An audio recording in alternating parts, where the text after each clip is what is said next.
24वां अध्याय। प्रमेय के अंतर्गत नामापराध का विचार। उस दिन ब्रजनाथ और विजय कुमार श्री नाम की महिमा और श्री नाम का स्वरूप तत्व जानकर बड़े आनंदित हुए और घर पहुंचकर विशुद्ध भाव से तुलसी माला पर संख्या पूर्वक 50,000 नाम करने के पश्चात सोए। अधिक रात बीत चुकी थी। आज शुद्ध नाम करते करते उन्हें कृष्ण कृपा का साक्षात अनुभव हुआ। दूसरे दिन सवेरे जब दोनों सोकर उठे तो आपस में पिछली रात की चर्चा करने लगे और अपने अपने अनुभव को व्यक्त कर बड़े प्रसन्न हुए। गंगा स्नान, कृष्ण पूजन, हरि नाम कीर्तन, दशमूल पाठ, श्रीमद् भागवत आलोचना, वैष्णव सेवा और भगवत प्रसाद सेवा में उनका वह दिन बीता। संध्या के पश्चात दोनों श्रीवास आंगन में वृद्ध बाबा जी की कुटी में उपस्थित हुए। साष्टांग दंडवत प्रणाम करने के बाद विजय कुमार ने पिछले दिन के प्रस्ताव के अनुसार नामापराध तत्व के संबंध में पूछा। विजय कुमार की तत्व जिज्ञासा सुनकर बाबाजी महाराज बड़े प्रसन्न हुए और प्रेम पूर्वक बोले, नाम जैसे सर्वोत्तम तत्व हैं, नामापराध भी उसी प्रकार सब प्रकार के पापों और अपराधों से बढ़कर भयंकर होता है। सब प्रकार के पाप और अपराध तो नाम उच्चारण के साथ ही साथ दूर हो जाते हैं, परंतु नामापराध उतनी आसानी से दूर नहीं होता। पद्म पुराण में श्री नाम की महिमा का वर्णन करते हुए कहा गया है, नामापराध युक्तानां नामान्येव हरन्त्यघम् अविश्रांत प्रयुक्तानि तान्येवार्थकराणि च। स्वर्गखंड 48/49। अर्थात नामापराध युक्त व्यक्तियों के पाप और अपराध नाम ही नष्ट करते हैं। निरंतर नाम करने से ही प्रेम रूप अर्थ या प्रयोजन प्राप्त होता है। यदि नामापराधी व्यक्ति निरंतर नाम करे तो एकमात्र नामदेव ही उसके अपराध को दूर करते हैं। देखो, नामापराध नष्ट करने का उपाय कितना कठिन है। अतएव बुद्धिमान मनुष्य नामापराध वर्जन पूर्वक नाम लेते हैं। यदि ऐसा प्रयत्न किया जाए कि नामापराध न हो तो अत्यंत शीघ्र ही शुद्ध नाम उदित हो जाते हैं। कोई मनुष्य नाम ले रहा है, नाम लेते लेते उसके शरीर में रोमांच हो उठता है, आंखों से अश्रुधारा भी बहने लगती है, फिर भी नामापराध के कारण उसके द्वारा उच्चारित नाम शुद्ध नाम नहीं है। इसीलिए साधकों को इस विषय में विशेष सावधानी बरतनी चाहिए, अन्यथा शुद्ध नाम उच्चारण नहीं कर सकेंगे। विजय, प्रभो, शुद्ध नाम किसे कहते हैं? बाबा जी, 10 प्रकार के नामा अपराधों से रहित हरिनाम को ही शुद्ध नाम कहते हैं। अक्षरों की शुद्धता अथवा अशुद्धता आदि का इसमें कोई विचार नहीं होता। नामैकं यस्य वाची स्मरण पथगतं श्रोत्र मूलं गतं वा शुद्धं वा शुद्ध वर्णं व्यवहित रहितं तार्यत एव सत्यम्। तच्चेद देह द्रविड़ जनता लोभ पाषाण मध्ये निक्षिप्तं स्यान्न फल जनकं शीघ्रमेवात्र विप्र। पद्म पुराण, स्वर्गखंड 48/60 और 61। इस श्लोक का अर्थ यह है कि हे विप्रवर, एक हरिनाम भी जिसकी जिह्वा पर उदित हो जाते हैं या कर्णेंद्रिय में प्रवेश करते हैं अथवा स्मरण पथ पर जागरूक हो जाते हैं, उसका वे नाम प्रभु अवश्य ही उद्धार करेंगे। यहाँ नामोच्चारण में वर्णों की शुद्धता अथवा अशुद्धता या विधि के अनुसार शुद्ध उच्चारण या अशुद्ध उच्चारण आदि का महत्व नहीं है। अर्थात श्री नाम इनका कुछ भी विचार नहीं करते, परंतु विचारणीय यह है कि यदि वे सर्वशक्ति संपन्न नाम शरीर, ग्रह, अर्थ, संपत्ति, पुत्र, परिवार और लोभ, कांचन, कामिनी और प्रतिष्ठा आदि पाषाण के ऊपर पतित हों, अर्थात उनके उद्देश्य से लिए जाएं, तो फल शीघ्र उत्पन्न नहीं होता। यह बाधा दो प्रकार की होती है, सामान्य और वृहत। बाधा होने पर उच्चारण किया हुआ नाम नामाभास होता है। नामाभास देर से फल प्रदान करता है। वृहत बाधा होने पर उच्चारण किया हुआ नाम नामापराध हो पड़ता है, जो बिना निरंतर नामोच्चारण के दूर नहीं होता। विजय। मुझे तो ऐसा प्रतीत हो रहा है कि साधक के लिए नामापराध का ज्ञान होना अत्यंत आवश्यक है। आप कृपा करके हमें नामापराध का विचार विस्तार पूर्वक बतलाइए। बाबा जी, नामापराध 10 प्रकार के होते हैं। पद्म पुराण में इसका बड़ा ही मार्मिक विश्लेषण पाया जाता है। 1. सताम निंदा नामनः परम अपराधम वितनुते यतः ख्यातिम यातम कथमुसहते तद विग्रहाम। 2. शिवस्य श्रीविष्णोर्य इह गुणनामादि सकलम धिया भिन्नं पश्येत स खलु हरिनाम हितकरः। 3. गुरोरवज्ञा। 4. श्रुति शास्त्र निंदनम। 5. तथार्थवादो। 6. हरिनाम्नि कल्पनम। 7. नामनो बलाद यस्य हि पाप बुद्धिर्न विद्यते तस्य यमैरहि शुद्धिः। 8. धर्म व्रत त्याग हुतादि सर्व शुभ क्रिया साम्यापि प्रमादः। 9. अश्रद्धाने विमुखेऽपि शृण्वति यश्चोपदेशः शिवनामापराधः। 10. श्रुतेऽपि नाम महात्म्ये यः प्रीतिरहितो नरः अहम्मादि परमो नाम्नि सोऽप्यपराधकृत्। अर्थात 1. संतों की निंदा श्री नाम के निकट भीषण अपराध विस्तार करती है। जिन नाम परायण संत महात्माओं के द्वारा श्री कृष्ण नाम की महिमा का संसार में प्रचार होता है, उनकी निंदा श्री नाम प्रभु कैसे सह सकते हैं। अतः साधु संतों की निंदा करना पहला अपराध है। 2.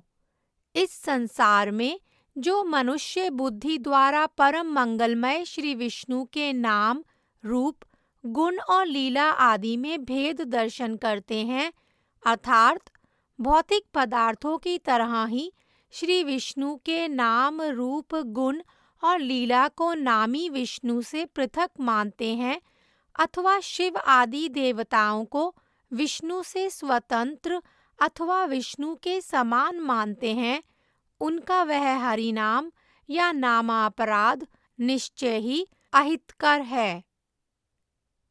3. नाम तत्वविद गुरु को मरणशील और 5 भौतिक शरीर युक्त साधारण मनुष्य मानकर उनकी अवज्ञा करना। 4. वेद और सात्वत पुराण आदि शास्त्रों की निंदा करना। 5. हरिनाम की महिमा को अति स्तुति समझना। 6. भगवन नाम को काल्पनिक समझना अपराध है। एवं 7. जिनकी श्री नाम के बल पर पाप कर्मों में प्रवृत्ति होती है, उनकी अनेक यम, नियम, ध्यान, धारणा आदि कृत्रिम योग प्रक्रियाओं के द्वारा भी शुद्धि नहीं होती। यह निश्चित है। 8. धर्म, व्रत, त्याग, होम आदि प्राकृत शुद्ध कर्मों को अप्राकृत भगवन नाम के समान या तुल्य समझना भी प्रमाद या असावधानी है। 9. श्रद्धाहीन और नाम श्रवण करने से विमुख मनुष्य को नाम का उपदेश देना भी नामापराध है। 10. नाम की अद्भुत महिमा को सुनकर भी जो रक्त, मांस और चमड़े के शरीर में मैं और सांसारिक भोग्य पदार्थों में मेरा की बुद्धि रखते हैं तथा श्री नाम उच्चारण में प्रीति या आग्रह नहीं दिखलाते, वे भी नामापराधी हैं। विजय, कृपा पूर्वक एक एक श्लोक की अलग अलग व्याख्या करके सभी अपराधों को हमें अच्छी तरह समझा दीजिए। बाबा जी, पहले श्लोक में 2 अपराधों का वर्णन किया गया है। प्रथम अपराध यह है कि जिन संतों ने कर्म, धर्म, ज्ञान, योग, तपस्या आदि का संपूर्ण रूप से परित्याग कर अनन्य भाव से भगवन नाम का आश्रय ले रखा है, उनकी निंदा करने से बड़ा अपराध होता है, क्योंकि जो लोग इस जगत में नाम का वास्तविक महात्म्य प्रचार करते हैं, उनकी निंदा हरिनाम सह नहीं सकते हैं।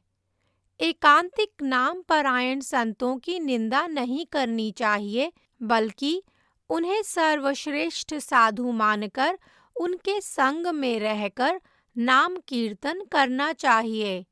ऐसा करने से नाम की बड़ी जल्दी ही कृपा होती है। विजय, पहला अपराध तो अच्छी तरह समझ गया, कृपया दूसरे अपराध को भी इसी प्रकार समझा दीजिए।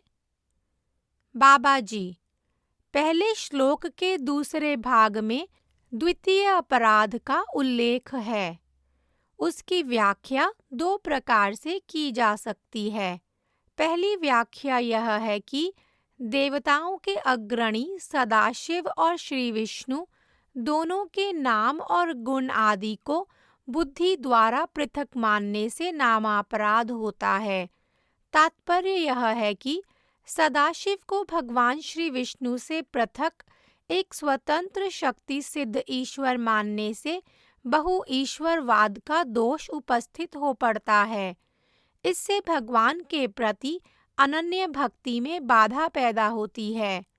अतएव श्री कृष्ण ही सर्वेश्वर हैं और उनकी शक्ति से ही शिव आदि देवताओं का ईश्वरत्व सिद्ध है। इन देवताओं की कोई पृथक शक्ति सिद्धता नहीं है। ऐसा निश्चय कर हरिनाम करने से नामापराध नहीं होता। दूसरी व्याख्या इस प्रकार है। शिव स्वरूप अर्थात सर्वमंगलमय स्वरूप श्री भगवान के नाम, रूप, गुण और लीला को भगवान के नित्य सिद्ध विग्रह से पृथक मानने से नामापराध होता है। इसीलिए कृष्ण स्वरूप, कृष्ण नाम, कृष्ण गुण तथा कृष्ण लीला ये सभी अप्राकृत और परस्पर अपृथक हैं। ऐसा ज्ञान और विज्ञान लाभ कर कृष्ण नाम करना, नहीं तो अपराध हो जाएगा। इस प्रकार संबंध ज्ञान प्राप्त कर कृष्ण नाम करने की विधि है। विजय कुमार, पहले और दूसरे नामापराध को भली भांति समझ गया, क्योंकि आपने कृपा करके हमें पहले ही श्री कृष्ण के अप्राकृत चिन्मय स्वरूप के गुण, गुणी, नाम, नामी और अंश, अंशी आदि भेदाभेद तत्व को समझा दिया है। जो नामाश्रय करते हैं, उनके लिए श्री गुरुदेव से चित्त और अचित्त तत्व का पार्थक्य और उनका परस्पर संबंध जान लेना आवश्यक है। अब तृतीय अपराध की व्याख्या कीजिए। बाबा जी, 3. जो नाम तत्व की सर्वश्रेष्ठता की शिक्षा देते हैं, वे नाम गुरु हैं। उनके प्रति अचला भक्ति रखना कर्तव्य है। जो लोग नाम गुरु के प्रति ऐसी अवज्ञा करते हैं कि वे केवल मात्र नाम शास्त्र तक ही जानते हैं, परंतु जो वेदांत दर्शन आदि शास्त्रों के पंडित हैं, वे अधिक शास्त्रों के अर्थ जानते हैं, वे नामापराधी हैं। वास्तव में नाम तत्वविद गुरु से उत्तम गुरु नहीं हैं। उनको लघु मानने से अपराध होगा। विजय।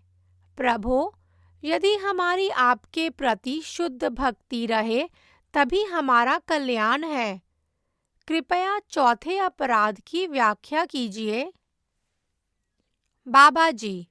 4। श्रुति में जहाँ परमार्थ के विषय में विशेष शिक्षा है, वहाँ श्री नाम को सर्वश्रेष्ठ रूप में वर्णन किया गया है।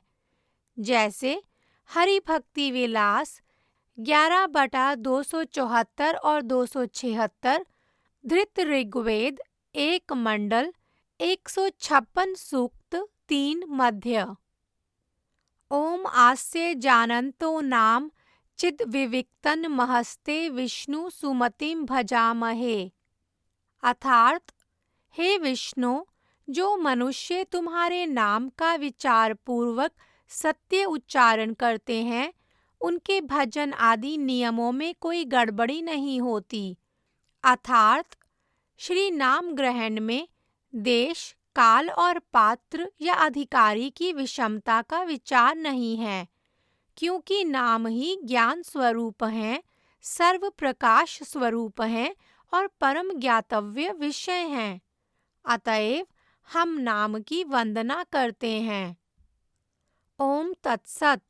ओम पदम देवस्य नमसा व्यन्तः श्रवस्य वश्रव आपन्न मृक्तम् नामानि चिदधीरे यज्ञियानि भद्रायन्ते रणयन्तः समदृष्टौ। अर्थात, हे परम पूजनीय, आपके चरण कमलों में मैं बारंबार प्रणाम करता हूँ, क्योंकि इन्हीं श्री चरण कमलों की महिमा सुनकर भक्तजन यश और मोक्ष के अधिकारी हो सकते हैं। और तो क्या, जो आपके चरण कमलों का निर्वाचन करने के लिए वाद विवाद में प्रवृत्त होते हैं और परस्पर कीर्तन के द्वारा उनका अनुशीलन करते हैं, उनके अंतःकरण में आसक्ति का प्रादुर्भाव होने पर वे उन चरणों का साक्षात्कार करने के लिए श्री चैतन्य स्वरूप आपके नाम का ही आश्रय लेते हैं। ओम तमुस्तोतारः पूर्वं यथाविदरितस्य गवर्भं जनुषा पिपर्तन आस्य जानन्तो नाम चिद्विविक्तन महस्ते विष्णु सुमतिम भजामहे। अर्थात अत्यंत विस्मय के साथ कहा जा सकता है कि उस प्राचीन प्रसिद्ध पूर्ण तत्व और सत पदार्थ को श्री कृष्ण के संबंध में जैसा तुम लोग जानते हो, वैसा ही कीर्तन कर जन्म की सार्थकता करो, परंतु हम लोग वैसा नहीं करते।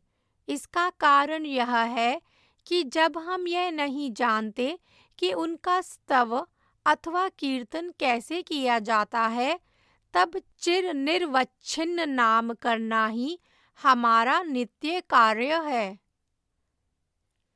इस प्रकार सभी वेदों और उपनिषदों में नाम की महिमा पाई जाती है। जिन मंत्रों में नाम की महिमा प्रकाशित हैं, उनकी निंदा करने से नामापराध होता है। कुछ लोग दुर्भाग्यवश श्रुति के दूसरे उपदेशों का सम्मान अधिक करते हैं तथा नाम महिमा सूचक श्रुति मंत्रों की उपेक्षा करते हैं। ऐसा करना भी नामापराध है। इस नामापराध का फल यह होता है कि अपराधी की नाम में रुचि नहीं होती। तुम लोग इन प्रधान प्रधान श्रुति मंत्रों को श्रुतियों का प्राण समझकर हरिनाम करो। विजय। प्रभो, आपके श्रीमुख से मानो अमृत बरस रहा है। अब पांचवें अपराध को समझने के लिए बड़ी उत्कंठा हो रही है। बाबा जी, 5। हरिनाम में अर्थवाद ही पांचवा नामापराध है। जैमिनी संहिता में इस अपराध का उल्लेख इस प्रकार किया गया है। श्रुति स्मृति पुराणेषु नाम महात्म्य वाचिषु ये अर्थवाद इति ब्रूयर्न तेषाम निर्यक्षयः। अर्थात भगवान नाम की महिमा को प्रकाश करने वाले वेद पुराण और उपनिषद आदि के मंत्रों को जो अतिस्तुति रूप अर्थवाद मानते हैं, वे अक्षय नरक में गमन करते हैं और वहां से उनका कभी भी लौटना नहीं होता। ब्रह्म संहिता में बोधायन के प्रति श्री भगवान ने कहा है, यन्नाम कीर्तन फलम विविधम निशम्य न श्रद्धाति मनुते यदुतार्थवादम यो मानुषस्तमिह दुःखचैक्षिपामि संसार घोर विविधार्तिनि पीडितांगम। अर्थात जो मनुष्य हरिनाम की महिमा सुनकर भी उनके प्रति श्रद्धा युक्त नहीं होता, वरम उस महिमा को अति स्तुति समझता है, उसको मैं सब प्रकार के दुखों से परिपूर्ण घोर संसार में फेंक देता हूँ। शास्त्रों में ऐसा कहा गया है कि भगवान नाम में भगवान की सारी शक्तियाँ निहित हैं। नाम पूर्ण चिन्मय हैं, अतएव वे माइक जगत को ध्वंस करने में समर्थ हैं। कृष्णेति मंगलम नाम यस्य वाचि प्रवर्तते भस्मी भवन्ति राजेंद्र महापातक कोटयः। विष्णु धर्म पुराण। अर्थात हे राजन, जिनके मुख में परम मंगल स्वरूप कृष्ण नाम निवास करते हैं, उनके कोटि कोटि महापातक जलकर भस्म हो जाते हैं। नान्यत् पश्यामि जंतूनां विहाय हरि कीर्तनम सर्व पाप प्रशमनम प्रायश्चितम द्विजोत्तमः। बृहन्नारदीय पुराण। अर्थात हे विप्रवर, जो समस्त पापों को ध्वंस करने वाले प्रायश्चित स्वरूप श्री हरिनाम का परित्याग करते हैं, मैं उन्हें पशु के अतिरिक्त और कुछ भी नहीं समझता। नाम्नोऽस्य यावती शक्तिः पाप निर्हरणे हरेः तावत् कर्तुं न शक्नोति पातकं पातकी जनः। बृहद विष्णु पुराण। अर्थात श्री हरि के इस नाम में पाप हरण करने की जितनी शक्ति विद्यमान है, अत्यंत पापी व्यक्ति भी उतना पाप करने में समर्थ नहीं है। ये सब नाम महात्म्य परम सत्य हैं। इन्हें सुनकर कर्म और ज्ञान व्यवसायी लोग अपने अपने व्यवसाय की रक्षा के लिए अर्थवाद की कल्पना करते हैं। अर्थवाद का तात्पर्य यह है कि शास्त्र में नाम की जो महिमा कही गई है, वास्तव में सत्य नहीं है। वह तो केवल नाम में रुचि उत्पन्न कराने के लिए बढ़ा चढ़ाकर कही गई है। इस नामापराध से अपराधी व्यक्ति की नाम में रुचि नहीं होती। तुम दोनों शास्त्रीय वचनों पर पूर्ण विश्वास कर हरिनाम करना। जो अर्थवाद करते हैं, उनका कभी भी संग न करना। और तो क्या, यदि अकस्मात कहीं वे तुम्हारी आंखों के सामने भी पड़ जाएं, तो समस्त कपड़ों के साथ स्नान कर लेना। यह श्री चैतन्य महाप्रभु की शिक्षा है। विजय। प्रभो, गृहस्थ लोगों के लिए शुद्ध हरिनाम उच्चारण करना सरल नहीं जान पड़ता, क्योंकि वे सब समय नामा अपराधी असत पुरुषों से घिरे हुए होते हैं। हम जैसे ब्राह्मण पंडितों के लिए सत्संग बड़ा ही कठिन है। हे प्रभु, आप कृपा कर हमें कुसंग छोड़ने की शक्ति प्रदान कीजिए। आपके मुंह से जितना ही अधिक श्रवण कर रहा हूँ, श्रवण की पिपासा और भी अधिक बढ़ती जा रही है। अब छठा नामा अपराध बतलाने की कृपा करें। बाबा जी, 6। भगवान के नामों को कल्पित मानने से छठा नामा अपराध होता है। मायावादी और भौतिक कर्मवादी निर्विकार और नाम रूप रहित ब्रह्म को परम तत्व मानते हैं। जो ऐसा मानते हैं कि ऋषियों ने अपने कार्यों की सिद्धि के लिए राम कृष्ण आदि नामों की कल्पना की है, वे नामा अपराधी हैं। हरि नाम काल्पनिक नहीं वरन नित्य और चिन्मय वस्तु हैं। भक्ति के द्वारा चित्त इंद्रियों पर आविर्भूत मात्र होते हैं। सतगुरु और वेद शास्त्र यही शिक्षा देते हैं। अतः हरि नाम को परम सत्य मानना, उन्हें कल्पित समझने से कभी भी नाम की कृपा नहीं पाई जा सकती है। विजय। प्रभो, आपके अभय चरण कमलों का आश्रय करने से पूर्व कुसंग के कारण हम भी वैसा ही समझते थे, परंतु आपकी कृपा से वैसी बुद्धि अब जाती रही है। अब 7वें नामा अपराध की व्याख्या कीजिए। बाबा जी, 7। जो नाम के बल पर पाप कर्मों में प्रवृत्त होते हैं, वे नामापराधी हैं। नाम के भरोसे से जो पाप कर्म किए जाते हैं, वे पाप समूह यम नियम आदि से दूर नहीं होते, क्योंकि ऐसे पाप समूह नामापराध की श्रेणी में आ जाने के कारण केवल मात्र नामापराध विध्वंसक पद्धति द्वारा ही नष्ट किए जा सकते हैं। विजय। प्रभो, जब ऐसा कोई भी पाप नहीं जो हरि नाम से नष्ट ना हो जाए, तब नामोच्चारणकारी के पाप नष्ट ना होकर अपराध की श्रेणी में क्यों आ जाते हैं? बाबा जी, जीव जिस दिन शुद्ध नाम ग्रहण करता है, उस दिन उसके द्वारा लिया गया एक हरि नाम ही उसके प्रारब्ध और अप्रारब्ध संपूर्ण पाप राशि को ध्वंस कर देता है, और उस नाम के पश्चात जो दूसरे नाम ग्रहण किए जाते हैं, उनसे नाम में प्रेम होता है।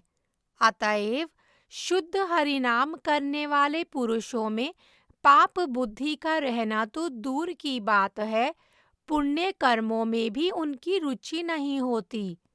नामाश्रित व्यक्ति कभी भी पाप नहीं करेंगे, परंतु इसमें एक विचार है। वह यह कि साधक पुरुष नाम तो लेते हैं, परंतु उनका कुछ कुछ नामापराध रहने के कारण उनका उच्चारित नाम केवल नामाभास होता है, शुद्ध नाम नहीं होता। नामाभास से भी पहले किए हुए पाप ध्वंस हो जाते हैं और नवीन पापों में रुचि नहीं होती, परंतु पूर्वाभ्यास के कारण कुछ कुछ पाप बच जाते हैं, जो नामाभास से धीरे धीरे नष्ट हो जाते हैं। अकस्मात कभी नए पाप भी बन जाते हैं, परंतु वे भी नामाभास से दूर हो जाते हैं। किंतु यदि वह नामाश्रयी पुरुष ऐसा सोचता हो कि जब नाम के प्रभाव से सारे पाप तो नष्ट हो ही जाते हैं, तब मैं भी जो पाप करता हूँ वे भी अवश्य ही नष्ट हो जाएंगे, और ऐसा समझकर वह पाप कार्य में प्रवृत्त होता है, तो वह नामापराधी है। विजय। अब 8वां नामापराध बतलाइए। बाबा जी, 8। धर्म अर्थात वर्णाश्रम और दान आदि धर्म, व्रत, त्याग अर्थात समस्त प्रकार के शुभ कर्म त्याग अर्थात समस्त कर्म फल त्याग रूप संन्यास धर्म, नाना प्रकार के यज्ञ और अष्टांग योग, ये सभी सत्कर्म हैं। इनको छोड़कर शास्त्रों में जो दूसरी दूसरी शुभ क्रियाएं निर्धारित की गई हैं, वे सभी जड़ धर्म के अंतर्गत हैं, अतएव प्राकृत हैं, परंतु भगवन नाम प्रकृति से परे हैं। पूर्वोक्त समस्त सत्कर्म उपाय के रूप में उपस्थित होकर अप्राकृत सुख रूप उपेय देने की प्रतिज्ञा करते हैं, इसीलिए वे केवल उपाय मात्र हैं, उपेय नहीं।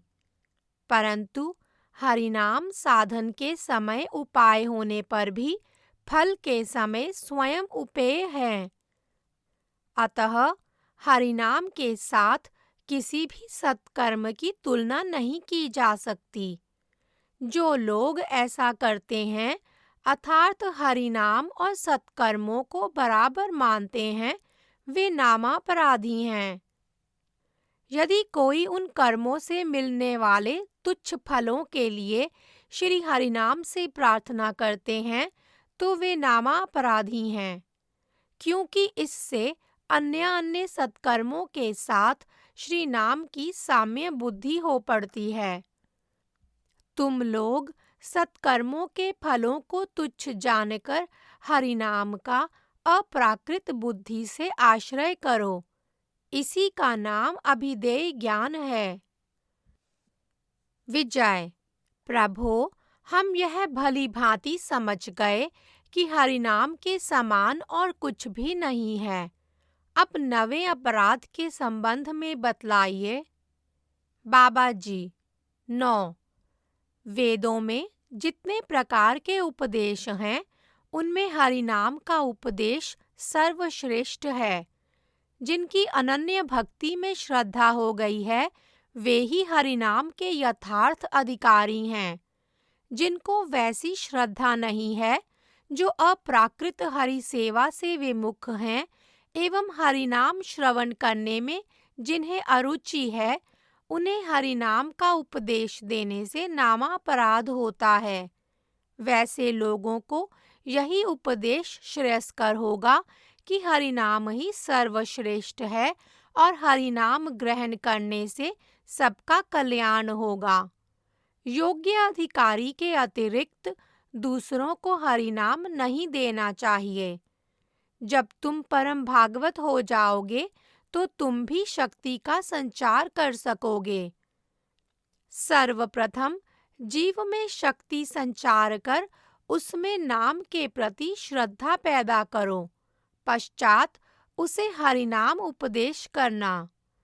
जब तक मध्यम वैष्णव रहो, तब तक अश्रद्धालु, विमुख और विद्वेषी पुरुषों की उपेक्षा करना। विजय, प्रभो, कुछ लोग अर्थ संपत्ति अथवा प्रतिष्ठा के लोभवश अनधिकारी को भी हरिनाम प्रदान करते हैं। उनका वह आचरण कैसा है? बाबा जी, वे नामापराधी हैं। विजय, कृपया 10वें अपराध की व्याख्या कीजिए। बाबा जी, 10। जो लोग जड़ीय संसार में मैं अमुक हूँ और यह सारी संपत्ति और पुत्र परिवार आदि मेरे हैं, इस प्रकार बुद्धि से मत रहते हैं, संयोगवश कभी क्षणिक वैराग्य या ज्ञान के उदय होने पर पंडितों के पास हरिनाम की महिमा सुनते हैं, अथच जानबूझकर भी नाम में अनुराग नहीं रखते, वे भी नामापराधी हैं। इसीलिए शिक्षा अष्टक के दूसरे श्लोक में कहा गया है, नाम नामकारी बहुधा निज सर्वशक्तिस् तत्रार्पिता नियमितः स्मरणे न कालः एतादृशी तव कृपा भगवन् ममापि दुर्दैवमिदृशं या जनिनानुरागः। अर्थात, भगवान, आपने गोविंद, गोपाल, वनमाली आदि अनेक नाम प्रकट कर रखे हैं और उन नामों में अपनी संपूर्ण शक्ति निहित कर रखी है। श्री नाम स्मरण में काल अकाल का विचार भी नहीं रखा है। आपकी इस प्रकार की कृपा है और इधर नामापराध रूप दुर्दैव के कारण ऐसे सुलभ हरिनाम में भी मेरी रुचि नहीं होती। बाबा जी, इन 10 प्रकार के नामापराधों से रहित होकर निरंतर हरिनाम करो। नाम शीघ्र ही कृपा कर प्रेम प्रदान कर परम भागवत कर देंगे। विजय, प्रभो, देख रहा हूँ कि मायावादी, कर्मी और योगी सभी नामापराधी हैं। ऐसी दशा में जब बहुत से लोग मिलकर जो नाम संकीर्तन करते हैं, उसमें शुद्ध वैष्णवों को योगदान करना चाहिए अथवा नहीं? बाबा जी, जिस संकीर्तन मंडल में नामापराधियों की प्रधानता हो, अर्थात जिस नाम संकीर्तन मंडली में नामापराधी व्यक्ति प्रधान गायक आदि के रूप में कीर्तन करें, उसमें वैष्णव जनों का योगदान करना उचित नहीं है। परंतु जिस संकीर्तन मंडली में शुद्ध वैष्णवों अथवा साधारण नामाभासी व्यक्तियों की प्रधानता हो, उसमें योगदान करने से दोष नहीं होता, वरन नाम संकीर्तन में आनंद लाभ होता है। आज अधिक रात हो गई है, कल नामाभास के संबंध में बतलाऊंगा। विजय और ब्रजनाथ नाम प्रेम से गदगद होकर बाबाजी महाशय की स्तुति कर तथा उनकी चरण धूलि मस्तक पर धारण कर हरिहराय नमः, कृष्ण यादवाय नमः कीर्तन करते हुए घर लौटे। 24वां अध्याय समाप्त।